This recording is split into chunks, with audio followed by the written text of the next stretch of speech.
warahmatullahi wabarakatuh. Halo Sobat Kadin, apa kabar? Selamat datang kembali di podcast kami Ngopi Kadin DKI Jakarta, ngobrolin permasalahan DKI. Nah, pada episode kali ini kita akan mengangkat sebuah topik bagaimana sih gempuran impor ini menjadi tantangan bagi industri tekstil dan juga garmen di Indonesia. Menarik sekali ya, dan seperti yang kita ketahui, misalnya nih banyak sekali produk impor yang masif banget datang ke pasar domestik dan membawa tantangan tersendiri khususnya bagi para pengusaha lokal. Melalui diskusi ini kita akan membahas mengenai potensi, resiko, dan juga strategi apa nih yang bisa dilakukan untuk para pengusaha tekstil Indonesia untuk tetap bersaing di pasar global.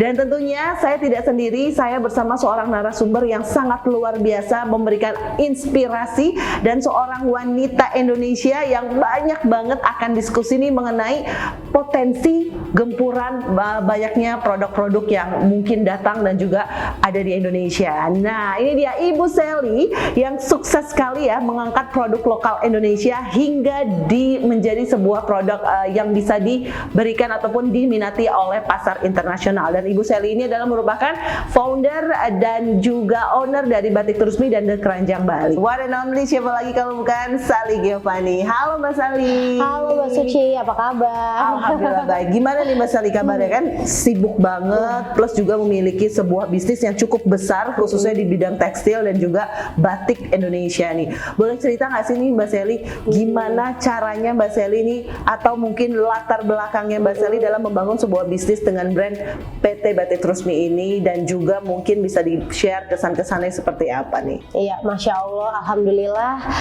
Terima kasih nih Mbak Suci, aku senang banget dikasih kesempatan buat sharing di sini ya kan.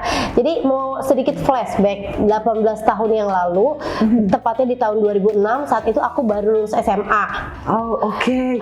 Baru lulus SMA yes. Tuh ya. Di usia 17 tahun yang memang maksudnya ya belum punya ilmu bisnis, apalagi pengalaman bisnis belum ada kan. Dengan segala keterbatasan, tapi aku punya kekuatan, aku tuh pengen banget menjadi entrepreneur kayak gitu. Iya. Okay. Jadi usia 17 tahun lulus SMA, aku milih untuk memulai usaha kayak gitu. Tapi alhamdulillah ya, yang namanya orang baru mulai pasti kan banyak kendala kayak gitu kan. Betul. Aku pertama kali mulai tuh nggak langsung jualan batik Mbak Suci. Oh, ada prosesnya. Betul. Menarik nih. Nah, ini yang belum banyak orang tahu gitu kan. Okay. Jadi seorang Sally Giovanni 18 tahun lalu itu menjualnya adalah kain kafan. Wow. Kain kafan. Terus akhirnya bisa menjadi perusahaan luar biasa. Iya, jadi pertama kali aku jual kain kafan itu kan door to door tuh, bener-bener ya merintis dari nol gitu kan, from zero. Dan kok kepikiran kain kafan gitu tuh Mbak Sally? Iya. Itu pertanyaan yang menarik. Semua orang juga pada, kenapa sih Mbak Sally kok jualannya kain kafan? Jawabannya karena itu yang paling gampang. Jualan kain kafan kan kain putih doang, nggak perlu mikir harus didesain kayak apa, di model kayak apa. Dan saat itu ya memang yang bisa aku lakukan hanya menjual kain kafan dengan keterbatasan aku. Modal cuma seberapa, kemampuan juga cuma berapa, tapi aku punya semangat juang yang tinggi gitu kan. Luar biasa. Iya. Akhirnya ya jualan kain kafan juga nggak terlalu laku. Dan aku langsung putar otak kan, ini kain kafan nggak laku, aku harus ngapain ya gitu. Alhamdulillah karena waktu itu aku tinggal di lingkungan para pengrajin batik. Akhirnya yang tadinya aku tuh tahu batik hanya seragam sekolah dipakai doang kan. Pada saat itu ya. Saat itu, tapi aku tuh punya rasa ingin tahu yang tinggi gitu. Kain kafan yang nggak laku ini aku bawa ke pengrajin batik. Aku tanya gitu, proses batik tuh seperti apa sih? Bahan-bahan batik tuh apa aja? Akhirnya aku tuh kepo gitu kan, pengen tahu. Ternyata salah satu bahan dasar untuk membuat batik adalah kain kafan itu. Wow, jadi sebenarnya Sally sudah mulai dari awalnya itu. Dari awalnya itu tanpa kita sadari kan, gitu. Dan contohnya nih yang sekarang aku pakai nih, ini batik Mega Mendung. Ini bahan dasarnya kain kafan Mbak Suci.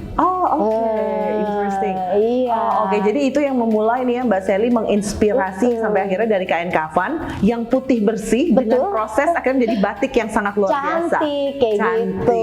Apalagi Batik Trusmi terkenal dengan Mega Mendungnya nih dari Cirebon nih. Nah, Mbak Sally ngomongin lagi mengenai keunikan ya. Kita bicara unik itu selalu ada aja yang menarik untuk dibahas. Salah satunya adalah Indonesia ini banyak sekali keanekaragaman yang bisa di-share untuk peluang pasar-pasar di internasional. Nah, sebagai founder dari Batik Trusmi ini ya, ada nggak sih ngelihat apa yang bisa bilang relevansi nih untuk memanfaatkan kondisi saat ini? Iya, jadi aku tuh beruntung banget gitu. Udah 5 tahun ini aku tuh ada di dalam Dekranas, jadi Dewan Kerajinan Nasional. Dan 5 tahun ini aku belajar banyak. Aku keliling Indonesia ke semua daerah. Aku mempelajari setiap kerajinan. Ternyata Indonesia tuh benar-benar kaya akan warisan budaya yang memang tidak dimiliki oleh negara lain. Nah, dari sini ada opportunity yang sangat luar biasa gitu. Gimana caranya aku pengen mengembangkan dan memberdayakan masyarakat Indonesia dengan budaya yang kita miliki ini. Kayak gitu. Jadi keliling-keliling mengetahui keunikan-keunikan akhirnya disalurkan dengan bahasa batik. Asik. Jadi sebenarnya bukan cuma batik ya, kerajinan itu kan ada tenun, ada kerajinan tangan craft gitu kan. Iya, jadi apa ya, peluangnya sangat besar sekali. Dan aku pikir ini kalau bukan kita mau siapa lagi nih gitu kan. Kita sebagai anak bangsa ya kan punya apa ya, tanggung jawab ya untuk melestarikan budaya ini dengan memaksimalkan kita mengembangkan kerajinan yang udah dimiliki orang Indonesia ini jangan sampai diambil sama negara lain. Poin yang sangat berani dan memang poin yang sangat benar-benar inspiratif ya gitu. Nah, kalau memang kita ngelihat atau flashback kan, banyak sekali peluang-peluang yang bisa ditawarkan di pasar internasional. Tapi pada kenyataannya agak cukup sulit sekali ya kan ya Mbak Celia untuk mempromosikan nih keunikan kita pada dunia, keanekaragaman budaya kita pada dunia, memperkenalkan apa yang kita punya pada dunia. Nah, ada nggak sih nih Mbak Celia berdasarkan kendalanya atau di promosi apa sih yang menurut Mbak Celia ini kayaknya aduh ini tuh kita harus bener-bener ngepost ini supaya kendala ini bisa teratasi gitu. Ya, jadi 2021 itu ya after COVID tapi belum bener-bener COVID-nya hilang itu masih pandemi lah gitu. Aku punya kesempatan dikasih sama Kemenparekraf untuk ke New York. Oh iya, aku lihat itu tuh keren banget. Jadi aku fashion show di Times Square. Itu kan tempat yang sangat ramai banget dan aku mendapatkan apa ya, antusias dari masyarakat situ bahwa wow, ini keren banget, ini apa batik gini-gini kan. Tapi hanya sebatas itu. Gitu loh. Mereka hanya mengagumi. Excited, that's it. Betul, udah. Tapi mereka nggak pakai. Kenapa? Karena kita belum berinovasi dan kita juga belum beradaptasi dengan kebutuhan yang market di sana gitu. Market di sana ternyata ya cuma wow, bagus, tapi saya nggak bisa pakai. Dari mulai cuttingannya, dari mulai bahannya, ya kan, dari mulai stylenya juga gitu. Mereka hanya kagum dengan motifnya, warnanya, tapi mereka nggak bisa pakai itu. Padahal sebenarnya kalau ngomongin batik, setiap batik itu ada historinya. Itu sebenarnya yang menarik, bukan hanya kita ya, maksudnya kita sebagai orang Indonesia tuh sangat cinta banget sama batik. Nah, terus kita salurkan deh supaya pasar internasional juga mencintai adanya batik ini. Nah, ini menarik sekali sih dari statement Mbak Sally yang menyatakan bahwa untuk memberikan sesuatu kepada pasar internasional kita harus tahu marketnya seperti apa. Betul. Seperti itu ya Mbak Sally. Nah, kalau dari promosi Batik Trusmi ini sendiri, ini promosi apa sih yang digencarkan selain hanya memberitahukan bahwa oke nih kita ada produksi batik, tapi mungkin ada kondisi-kondisi lain atau mungkin cara-cara Mbak Sally tersendiri? Iya, jadi ya itu ya bedanya kita ketika jadi pengusaha di lapangan sama ketika kita dulu masih belajar di sekolah. Mungkin di belajar di sekolah itu kita belajar dulu baru ujian, ketika lulus naik kelas gitu ya. Tapi ketika kita menjadi entrepreneur nih di lapangan, kita tuh kadang dikasih ujian dulu, baru kita tuh belajar.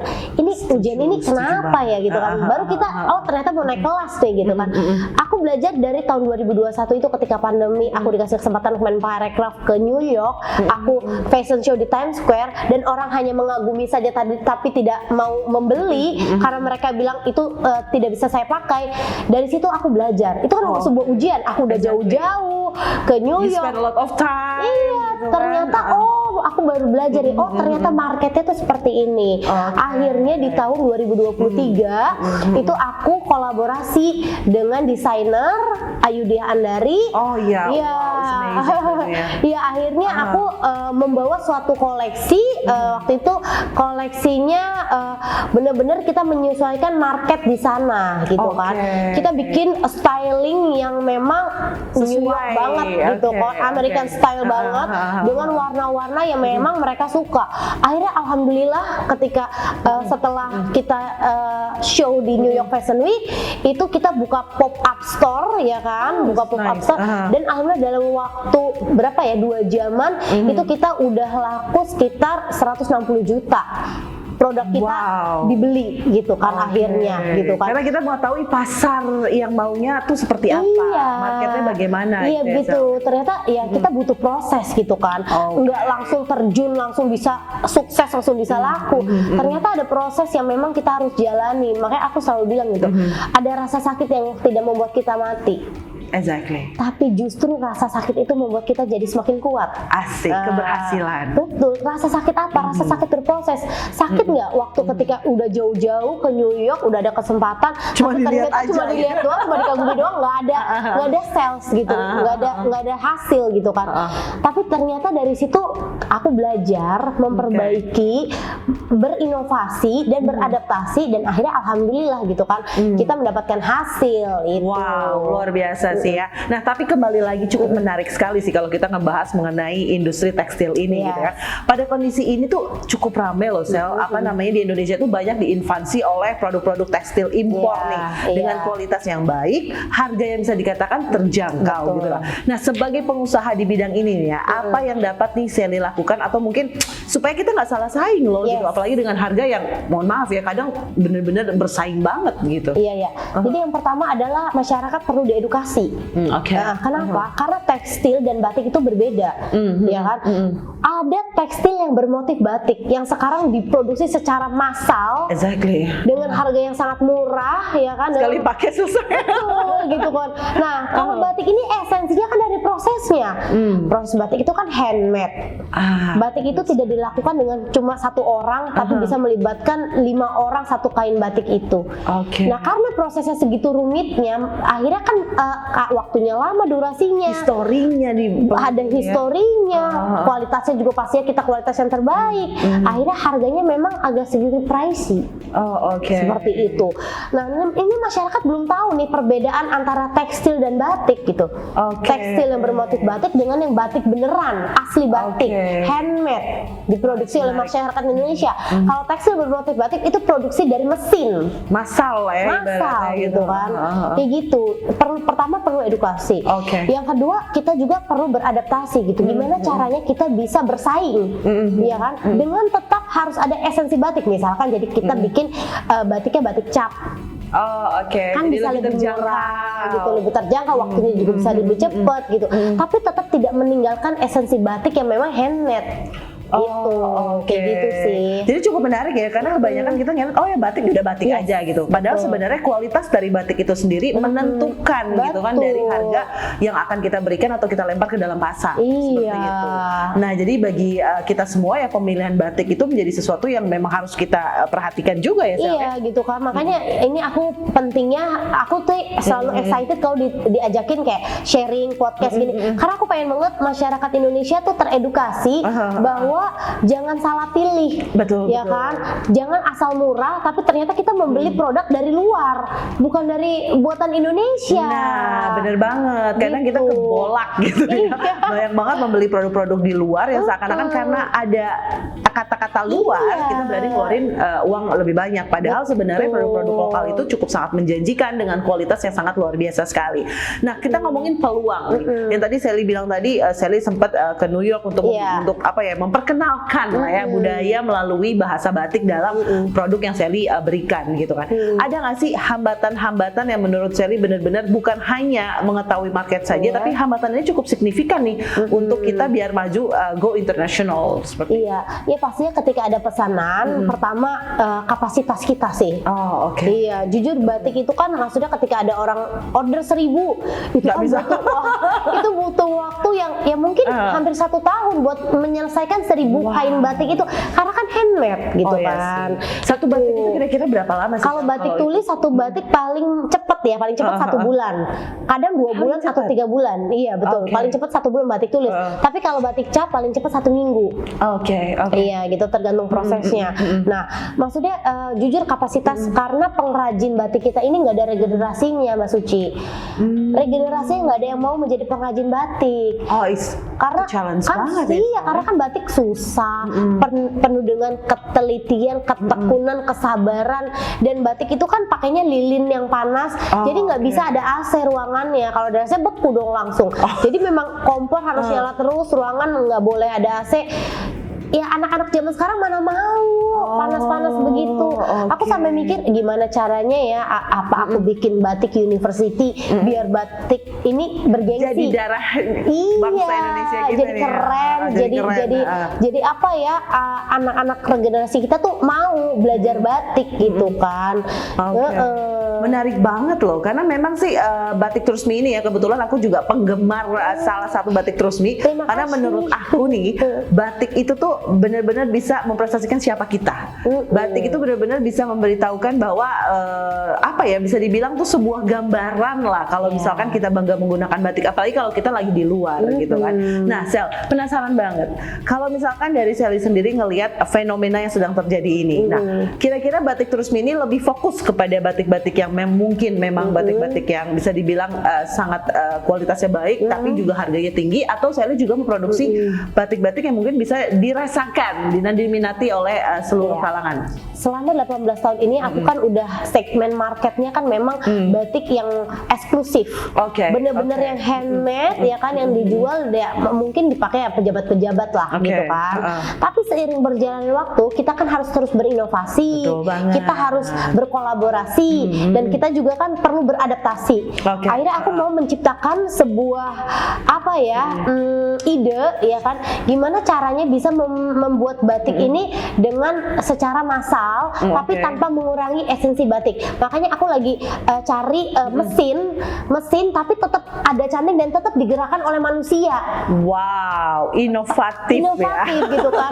Jadi mesin itu mengeluarkan lilin ya kan, tapi tetap digerakin sama manusia gitu. Jadi kita tetap memberdayakan pengrajin, tapi hasilnya tuh lebih cepat, lebih bagus, dan bisa lebih terjangkau harganya. Nah ini nih berarti benar-benar sebuah bisa dibilang sebuah solusi ya, bukan hanya menggantikan manusia menjadi sebuah mesin gitu kan yang ditakutkan. Apalagi Sally juga sempat bilang bahwa yang namanya pengrajin batik nih saat ini sudah decrease-nya banyak banget gitu kan. Nah kalau misalkan nih pandangan nih Sally sendiri biar batik ini menjadi sebuah produk tekstil yang memiliki ciri khas nih tanpa kehilangan value-nya, jadi cirinya tuh wah ini batiknya Sally. Iya, aku sih pengen ngembangin motif mega mendung ini ya. Karena kemarin aku kayak ke Dubai juga, aku lihat ada salah satu brand, high brand itu udah pakai motif mega mendung. Ada motif mega mendung dari Cirebon ya? Makanya rugi dong kita gitu kan. Kita harus menjaga motif ini tetap hak milik Indonesia. Kalau ada yang mau pakai ya harus beli lisensinya dong ke kita.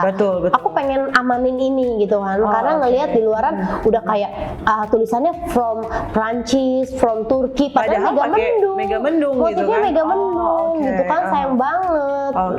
Wow, nah kita balik lagi ngomongin tren. Kalau batik itu pasti zaman dulu kalau pakai batik kelihatannya old fashion banget. Kalau zaman sekarang pakai batik tuh menurut saya tuh bener-bener keren kan? Keren gitu. Apalagi ya model-model batiknya batik Trusmi itu nggak ketinggalan zaman gitu. Nah ngomongin ketinggalan zaman atau fashion itu kan terus update.